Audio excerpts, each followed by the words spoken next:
আসসালামু আলাইকুম সুপ্রিয় দর্শক, কেমন আছেন সবাই? আশা করছি ভালো আছেন। আমিও আলহামদুলিল্লাহ খুব ভালো আছি।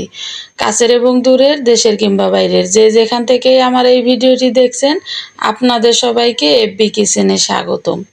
আমি আজকে আপনাদের দারুণ স্বাদের ধনেপাতা ভর্তা করে দেখাবো।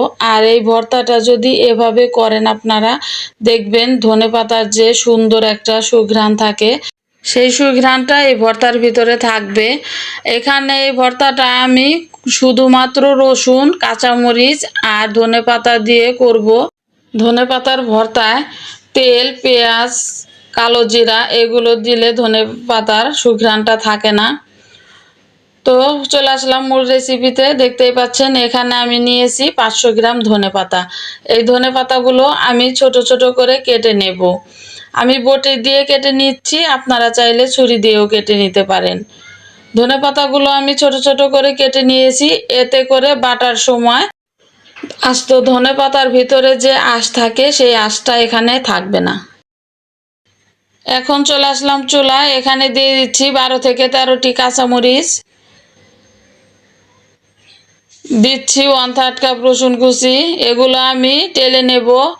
আর এখানে আমি কোনো রকম তেল দিইনি, দেখতেই পাচ্ছেন আমি এমনিতেই টেলে নিলাম। একটু লাল লাল করে টেলে নিয়ে তারপর এখানে ধনে পাতাগুলো দিয়ে দিচ্ছি।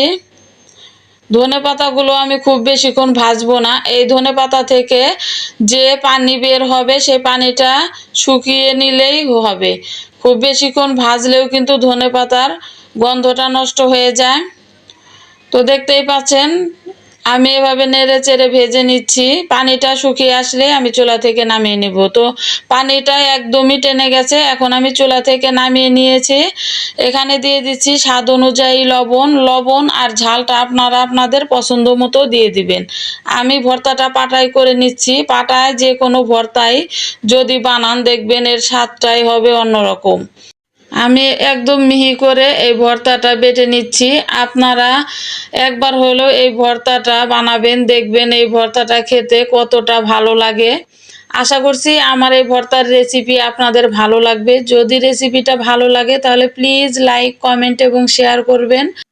আর যদি আমার চ্যানেলে একদমই নতুন হয়ে থাকেন তাহলে প্লিজ আমার চ্যানেলটিকে সাবস্ক্রাইব করে আমাকে সাপোর্ট করবেন। তো ভর্তাটা হয়ে গেছে, এখন আমি পাটা থেকে ভর্তাটা উঠিয়ে নিচ্ছি। এখানে কিন্তু আপনারা চাইলে ভাত মেখে খেতে পারেন। এই পাটায় মাখানো ভাতটা কিন্তু খেতে অসাধারণ লাগে। তো দেখতেই পাচ্ছেন ভর্তাটা কতটা লোভনীয় হয়েছে।